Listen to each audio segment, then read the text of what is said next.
I got to be honest, I feel a little bad for Governor Walz.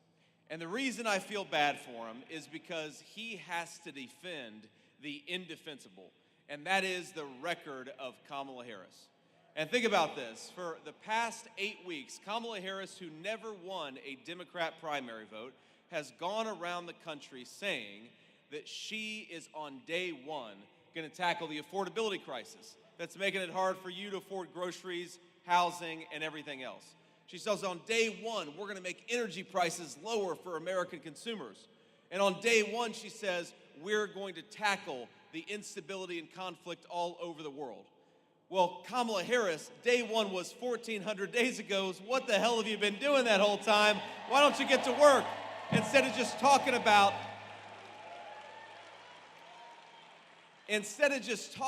what you're going to do? Why don't you actually do it? Here's the thing. I'm running to be your next Vice President of the United States, and I'm incredibly honored to stand here and ask you for your vote and ask you for your hard work. But if we win, and I believe that we are going to win in 33 days, my friends, I feel very confident about it.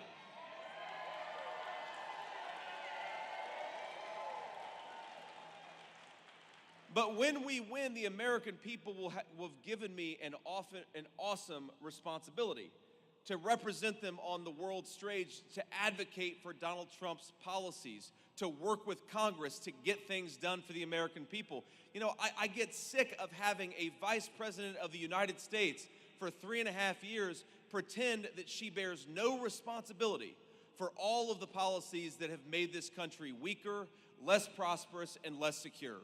And part of our responsibility, part of our job, my friends, over the next 33 days is to remind Michiganders and everybody else that, yes, Kamala Harris is at fault for the Inflation Explosion Act. Yes, Kamala Harris is at fault for the explosion in federal spending that drove inflation through the roof. Yes, Kamala Harris is responsible as the border czar for the wide open border. Kamala Harris has been in power. She caused the problems. We're not going to entrust her to solve the very problems that she created. We're going to entrust Donald Trump with the presidency of the United States.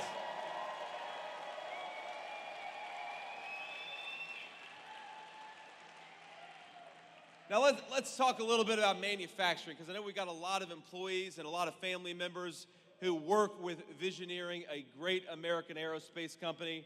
We believe, Donald Trump and I believe, that one of the biggest mistakes our leaders made is that they decided over 40 years that we didn't need to make our own stuff anymore. And this company stands as a proud and stark contrast to that, because right here in Visioneering, you've got 350 American workers that are making great American products. We're proud of you, we're gonna fight for you, and we're gonna build on that great track record.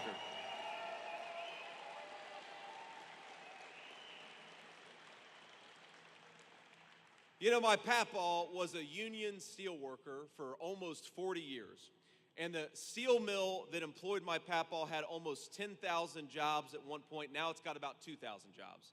And the steel mill, we're one of the lucky ones, because a lot of those great American steel producers, they didn't just shed 8,000 jobs, they went out of business altogether. And why did they do it? They did it because other countries used literal slave labor to undercut the wages of American workers and destroy our industries. And Donald Trump, if we stand for anything, we stand for an end to that practice. We're gonna build more in America, we're gonna manufacture more in America, we're gonna make more in America, and we're gonna do it with American workers and build American prosperity in the process. That is our promise. That is Donald Trump's solemn promise.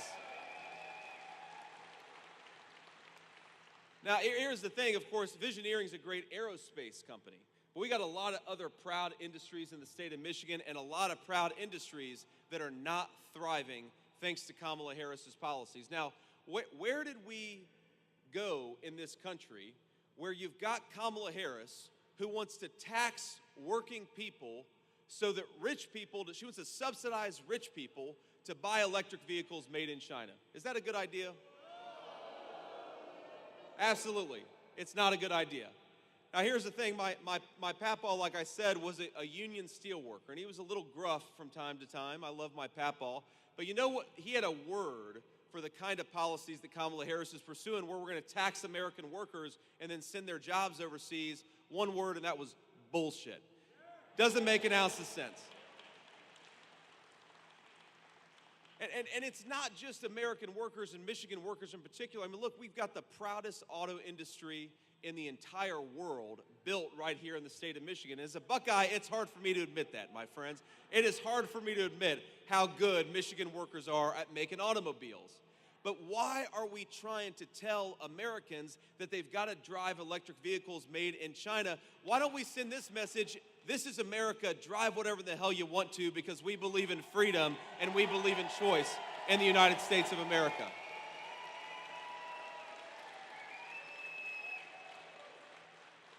And look, if we pursue those policies that say, yeah, if you want to drive an electric vehicle, by all means, drive an electric vehicle. But if you want to drive a Michigan-built, gas-powered car, that is your right, and we're going to support your choice to do whatever you want to do, and we're going to build prosperity for Michigan workers in the process. But thanks to Kamala Harris's policies, this is a person who loves to pretend that she stands for American workers. Well, nobody stood as strongly and as proudly for American workers than Donald J. Trump. He did it for 4 years, and he's going to do it again.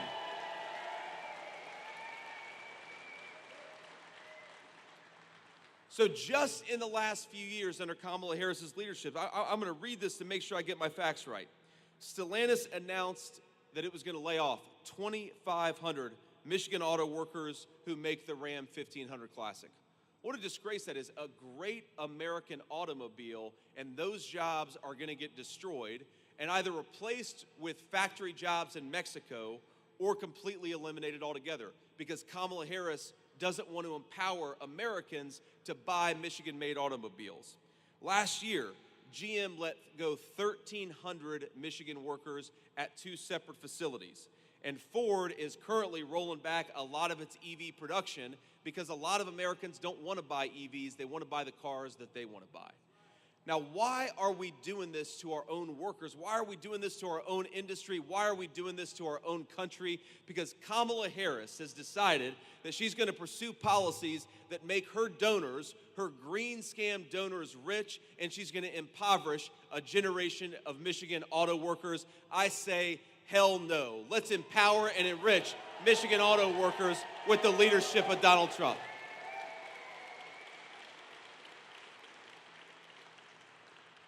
Now, look, this is not just about, 2,500 jobs, my friends. That's not just a number. Think about that. That is 2,500 American families that have a family supporting wage, and that disappears thanks to Kamala Harris's policies. That's 2,500 moms and dads. They're going to have financial stress they didn't have before because of Kamala Harris's policies. That's 2,500 families. They're going to be worried about putting food on the table or paying heating bills, because we all know it gets pretty cold up here in the middle of a Michigan winter. That is 2,500 families made to suffer, not because of an act of God, not because of something that happened accidentally, but because our own leadership failed to do its job. And if this election is about anything, it is about getting back to some common sense economic principles that put American citizens, American workers, and American consumers first, and that's exactly what we're going to do. Every single day, that's why we exist, is to serve you, not to destroy your jobs like Kamala Harris. Now, of course, remember, the promise that was made, and Tim Walz made this argument last night, and one of these things that really, really annoyed the hell out of me is he said, well, look, here's this economist who says that Donald Trump's plans are going to lead to higher inflation. Well, first of all, Tim, Donald Trump was already president for 4 years. We got rising take-home pay and lower inflation, so I don't think those economists know what the hell they're talking about.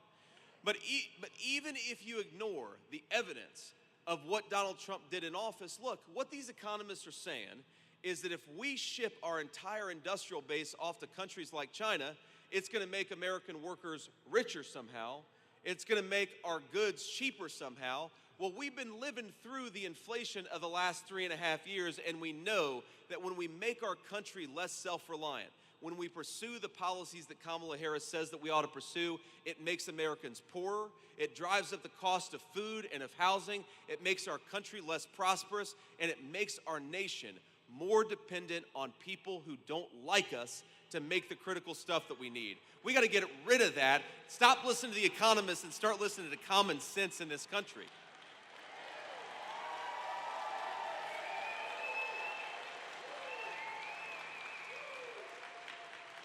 But think about this. They said, here's the deal.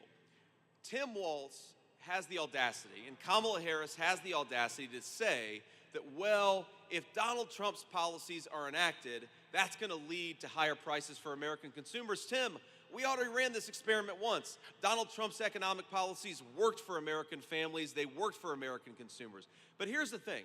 Think about this. If a Chinese company wants to hire a literal slave laborer making $4 a day, and they want to import the goods made by that slave laborer, then it's going to make Americans poor. Because, of course, we shouldn't expect American middle-class workers to work for a slave wage in China. We ought to expect our middle-class workers to be able to support a family on those wages, and that's what we're going to fight for every single day. So here's what you got to do. To prevent those companies and those countries from undercutting the wages of American workers, you gotta be willing to impose tariffs. Fight back against the theft of the American middle class, penalize those companies that are shipping jobs overseas, and give a tax cut to American workers. That's how you build prosperity for this country, and that's what we're gonna fight for.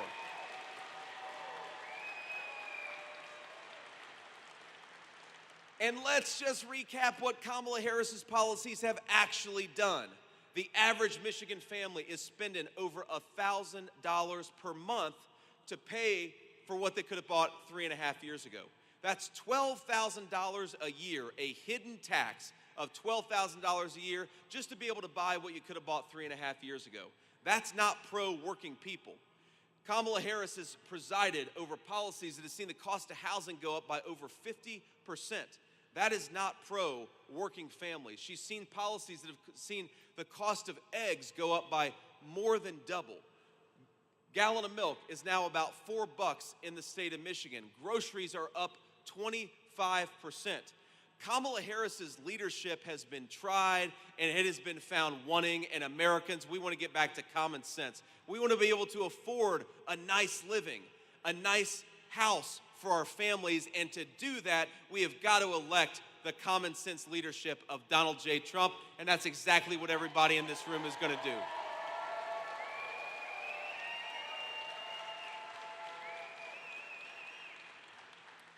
Now I want to talk about just something else that, you know credit card delinquencies are about 9% right now. That means a lot of American families are sacrificing. They're not paying their credit card debts so they can afford groceries or they can afford the mortgage. What a disgrace and what a sad commentary it is on Kamala Harris's economic policies that you've got hardworking people who are doing everything that they can to provide for their families, and they're falling further behind. Not because they're not doing their job, but because Kamala Harris isn't doing hers. So ma'am, you're right. Kamala Harris doesn't care about this because she doesn't understand, because she doesn't talk to anybody. She's afraid of interviews, so she doesn't talk to people, and she doesn't realize that her economic policies are making it harder on American families. And you all know my story. I talked about it a little bit last night, but I was raised by a grandmother who sometimes would refuse to turn on the heating at night when times got especially tough. I was raised by a woman who would sometimes forego paying for her own medicines so that she could put food on the table in our family. And I remember feeling, even though money was tight, that thanks to my grandmother, I never really lacked for anything. But American grandparents and American parents shouldn't have to make those sacrifices to begin with. If you work hard and play by the rules, you ought to be able to afford a good life for your family, and that's what Donald Trump and I are going to fight for every single day for the next 4 years.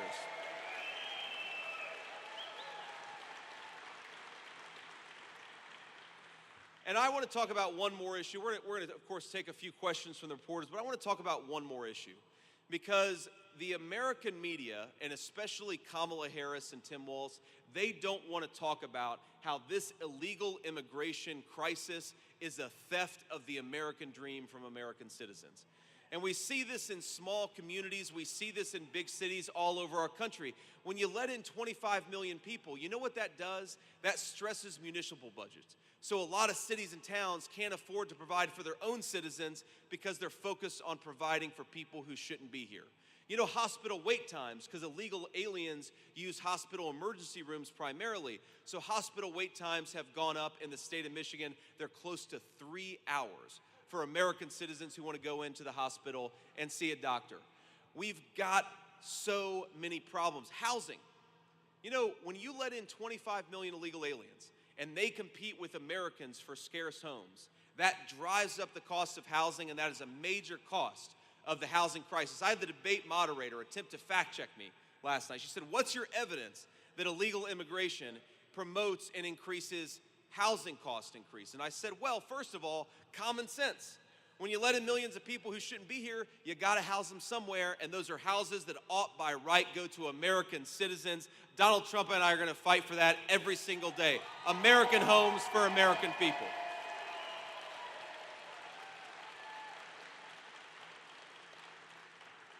But there's also, to talk about Tim Walz's economist that he loves to cite, our own Federal Reserve has commissioned a study that shows that when you let in a lot of illegal aliens, it jacks up the price of housing. So how about this simple principle? Kamala Harris wants to give amnesty to millions of illegal aliens. She does. She wants to bankrupt Medicare by giving Medicare to illegal aliens. Do we want that? She wants to bankrupt Social Security by giving Social Security to illegal aliens. Do we want that? Here's the Donald Trump plan, and here's the Donald Trump message to illegal aliens in this country. In 6 months, pack your bags because you're going home. That's what we're going to do.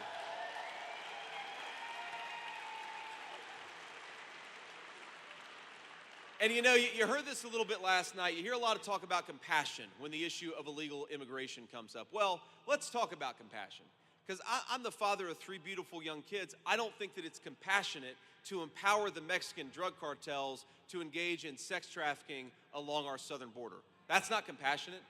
I don't believe that it's compassionate to flood American cities and towns with fentanyl that is killing our citizens by the tens of thousands. I don't believe that it is compassionate to allow our southern border to become a drug trafficking and business zone for some of the most evil and terrible people in the world. You know what's compassionate? Closing that border down and putting the interests of American citizens first, and that is what we're going to do.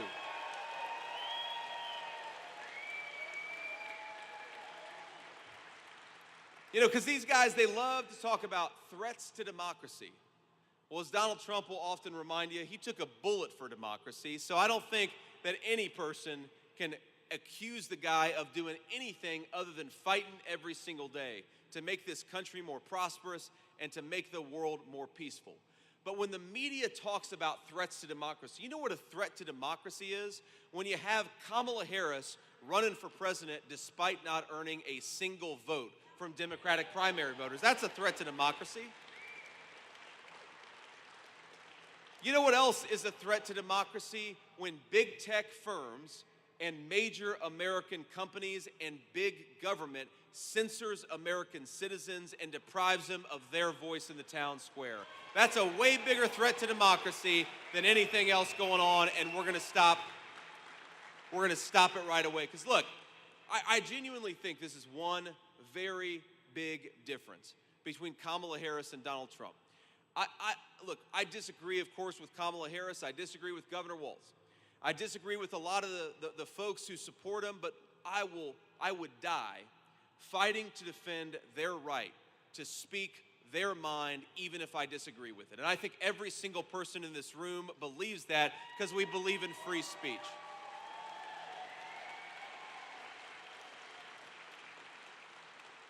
And as a person who was raised by a couple of working-class, blue-collar Democrats, I want to say to every Democrat who's watching at home every Democrat who's in this room, you are more than welcome in Donald Trump's Republican Party. We're the party of common sense. We got a big tent, and you're welcome in our movement. Because whether you agree or disagree with us about tax policy or regulatory policy, I think a lot of Americans are saying they're sick of the censorship. They're sick of being told what to think and what to say. They're sick of being told that they're not allowed to be friends with people they disagree with politically, and they're tired of being told by their government to shut up. Because we believe in the First Amendment in this country, you have every right to petition your government and tell them they're screwing up, and that's exactly what Kamala Harris is doing.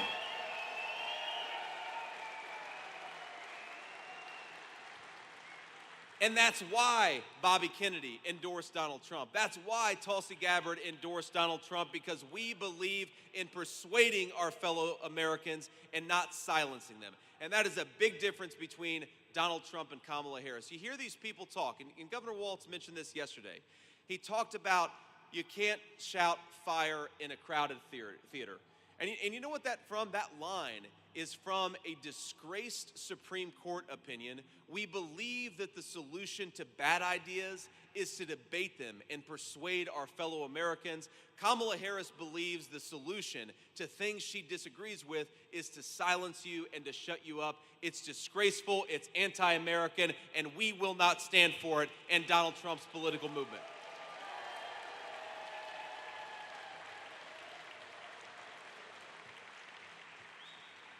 So I want to close before I take some questions from the media, and I just want to remind you that we got to look through Kamala Harris's lies. She talks about all these great plans that she has.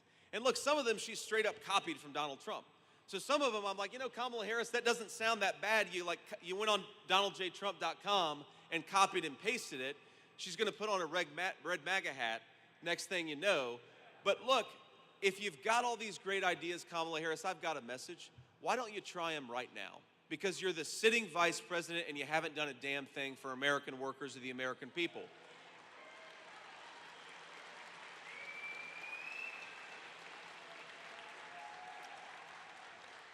The sitting vice president cannot say on day one, we're going to tackle the affordability crisis. Day one was 1,400 days ago, and your policies caused the affordability crisis. She can't say on day one, we're going to make the borders more secure, because she's been the border czar for years, telling Americans that the border is secure. She ought to do something about it now instead of lying and gaslighting the American people.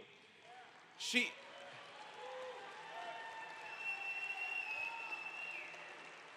talks about restoring American leadership to the world and bringing back peace and stability to the world that has turned to chaos. And when she says that, I say, Kamala, I've got a really good idea for how we can bring peace and stability back to the world. Vote for Donald J. Trump and bring him back to the Oval Office.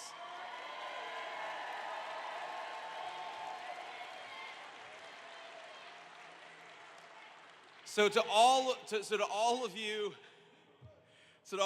who are here, and all of you that are watching or will see some of the clips of this later on, I just want to tell you that we have the greatest country in the history of the world. We've got flying in here, and trust me, as a Buckeye, it is hard to admit it, you have got one of the most beautiful states in the entire United States of America, especially this time of year. I love being in Michigan. We've got the best natural resources, the best people, the best workers, the best history anywhere in the world. And I know a lot of people feel like the American dream is out of reach. I know a lot of people feel like it's gotten way too expensive to afford food and energy. It's gotten way too expensive to pay the rent. And I just want to tell you, please do not give up on this country. Because as broken as the leadership of this nation is, it's going to change in 33 days, but only if we get out there and work for it.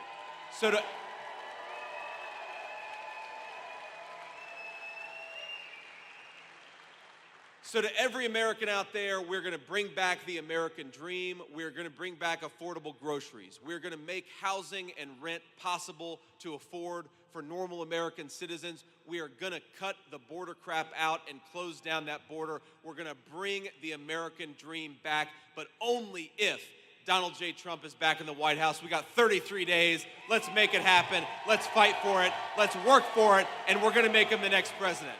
So let's take a few questions from the reporters. And I always like to start with the local reporters first, and then we'll do to the national folks if we got time afterwards. Senator Vance, first of all, congratulations on last night's debate. Thank you. I did get a chance to speak to some voters here before you stepped on stage. I spoke to Jeffrey and Bert, and they said that they loved how the debate was civil and policy focused. But then I also got some opportunity to speak to voters outside of the event, and I got a question from Robert from Pontiac, and it's a two-part question. I hope you can answer it. Sure. So the first part is, with issues where Americans are divided, if elected as the next vice president, how will you bring folks together, especially from the other party? And if there is an issue you disagree with Donald Trump, how will you make your voice heard for the people? Well, so and you said the person who asked that question is named Robert? Correct. So my message to Robert on the first question is, look, I think that the reason this country feels so divided is because of failed leadership and nothing else.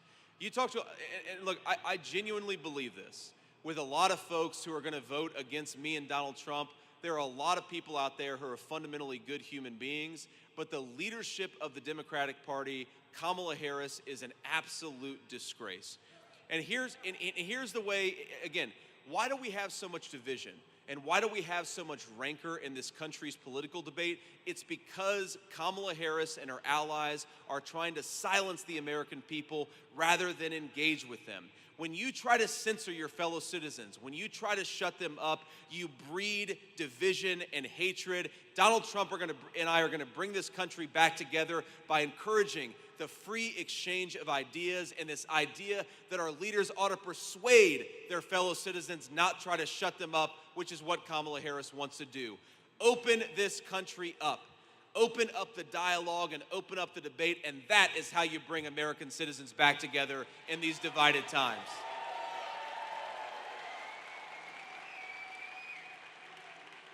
But on the second question about what do you do when you disagree with Donald Trump, the answer is, first of all, Donald Trump is at the top of the Republican ticket. He will be the next president of the United States. I've got two responsibilities. The first is to support the president in enacting an agenda that I believe is going to lead to rising take-home pay and lower inflation for American citizens. That's number one. But of course, if I disagree with the president, it is my responsibility to talk to him about it and to offer honest counsel in private. And one of the things that I love about Donald Trump is that he takes advice and feedback from everybody. As much as, you know, it's funny, when the president, the only conversation that he and I ever had about whether I might become his vice presidential nominee was the Saturday before the convention. If you remember, that was the Saturday where he was shot in Bucks County, Pennsylvania. I saw him that morning in Florida. We ended our conversation. He hopped in a plane and flew to Pennsylvania, where, of course, an assassin nearly took his life. And you know what the president told me? He said that he talked to everybody about who his vice presidential nominee should be.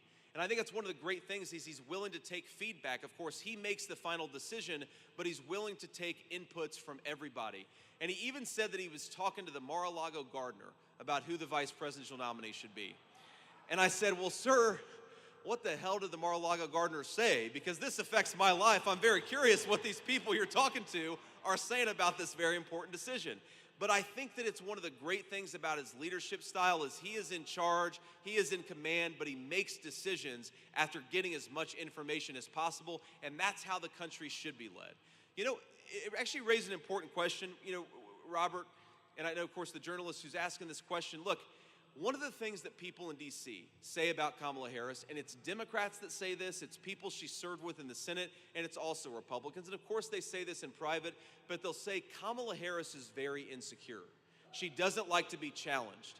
If you don't like to be challenged and you don't like to engage in open debate, you should be nowhere near the Oval Office of the United States of America.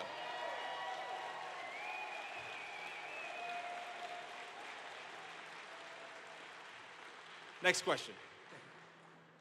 Thank you. Charlie Langton from Fox News, WLBJ here. Hey, Charlie. I talked to a lot of people here. They also said you were very cordial last night in the debate, and the message got through. But compare your style to Donald Trump's style, where he was a little aggressive. Do you think that Donald Trump's message sometimes is lost because of his aggressive style? No, Charlie, look, I think, first of all, there is a media caricature out there of Donald Trump that is so different from the man that I've come to know. And I think that, when he called me last night, you know what he said? He asked me how my wife was doing. And he said, you just had a hell of a debate. I'm sure that you were nervous. You had every right to be nervous, but go and have a nice meal with your wife and go and enjoy this moment. Like, that's the Donald Trump that I know. People say,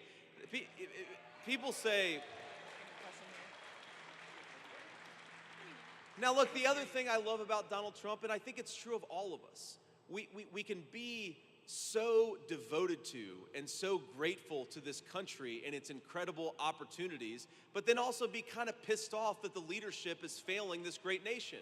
There's no there's no tension in saying, on the one hand, we've got the greatest country in the world, and on the other hand, Kamala Harris is doing everything she can to screw it up.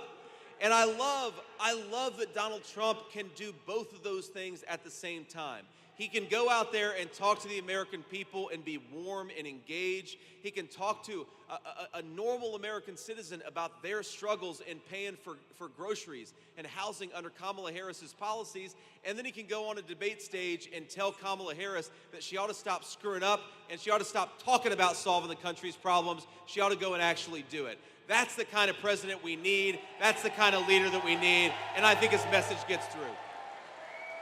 Thank you. Next question. Hey, Senator. Craig Mauger from the Detroit News newspaper here. You were talking about your opposition to EV mandates. My question is, do you think the government should have any role in incentivizing, providing financial assistance to battery plants, to electric vehicle plants? Michigan is poised to benefit from some of these investments. Will you allow those to go forward? Will you try to interfere with those? Thank you. Well, look, I think there's certainly a role, and I believe this, I know Donald Trump believes this, in encouraging innovation, but there's a difference between promoting innovation and sending hundreds of billions of dollars to favored industries that make their products in China. These are two very, very different things. And here's the problem with a lot of these EV mandates is that this money was supposed to go to American workers, but Kamala Harris's IRS found every way possible to allow that EV subsidy to go to manufacturers in China and not in the United States of America. And here's the other problem with it. It's not just auto jobs that we're worried about here. Think about all the people who make carburetors. Think about all the people who make transmissions. There's an entire supply chain in the auto industry that China dominates when it comes to EVs and America dominates when it comes to gas-powered cars. So before we go and subsidize the EV industry, let's open up the American supply chain for that industry so that American workers and American consumers benefit. All of the minerals, all of the rare earth materials, a lot of the battery technology, a lot of the supply chain for these electric vehicles is made in China. And with the one hand, Kamala Harris wants to make it harder to build that supply chain in the United States of America, and with the other hand, she wants to send money to an industry that's built in China. It's disgraceful, and we gotta stop doing it. Invest in American workers, not in Chinese workers and Chinese firms.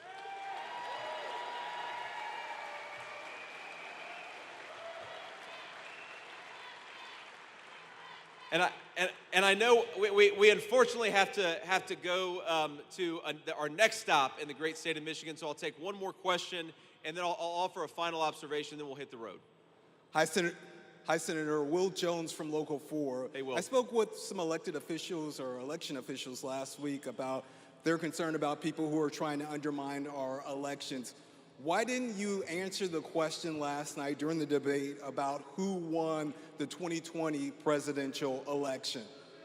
Well, look, here's the simple reason.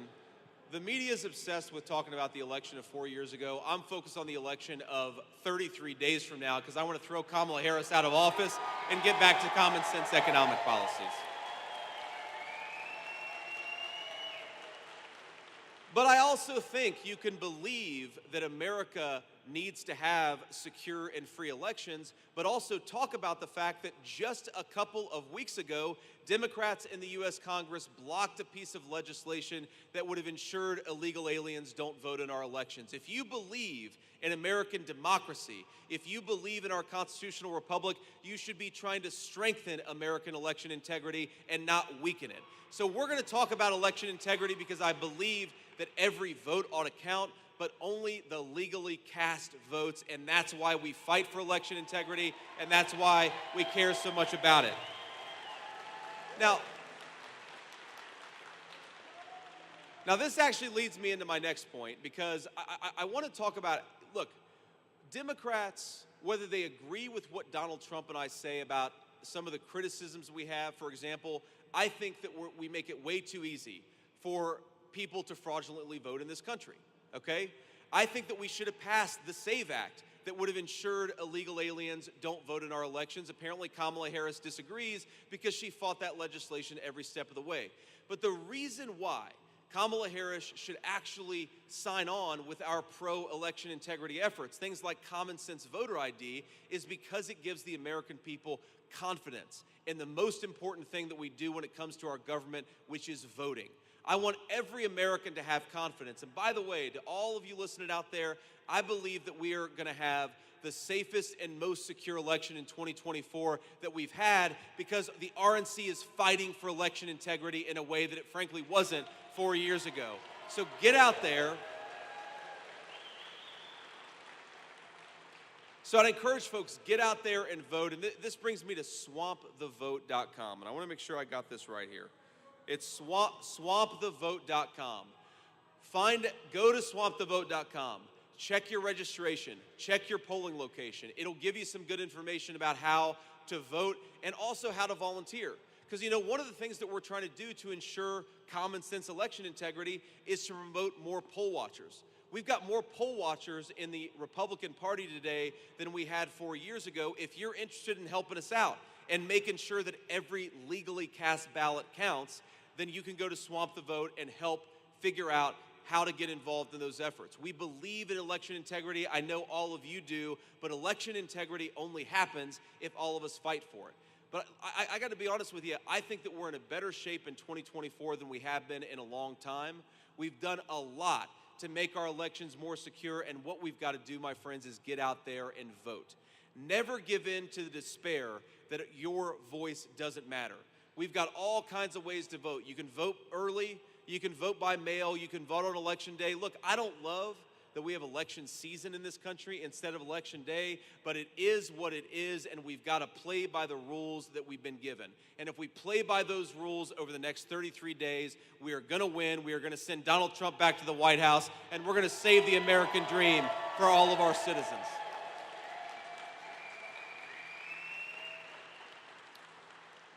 But let me say one final thing here, and I want to point out a couple of people that I didn't mention at the top, but first of all, you guys have got a great Republican chair in the state of Michigan, Pete Hoekstra. Pete, please wave and say hello.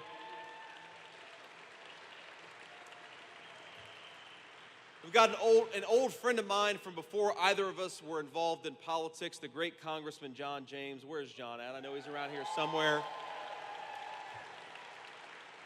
John's got a beautiful family, and he's been a great advocate for the state of Michigan. I hope you guys reelect him, and I believe that you will. But let me just say this final thing before we got to hit the road. I have learned over the last 8 weeks more about this country than I could have possibly hoped to learn. And I mentioned this last night, but the thing that has affected me the most is all of the people who come up to me, and some of them are struggling to put food on the table, and they have the generosity of spirit to ask me how I'm doing, or to tell me that they're praying for my wife and kids. And it makes me realize that we have got the greatest country in the world. So I don't want us to ever get so frustrated with our leadership that we forget that we've got the best people, the best jobs, the best workers, the best natural resources. The only thing that I believe is broken about this country is the failed generation of leadership of people like Kamala Harris. So you have not just an important opportunity, we all have an important responsibility to return the people's government back to the American people, to have a president who puts the interests of America's citizens first, to close the border, bring down the cost of groceries, make housing more affordable again, and to make sure that the American people have a government that serves and fights for them. 33 days, let's get to work and make it happen. God bless you all, and thanks for having me.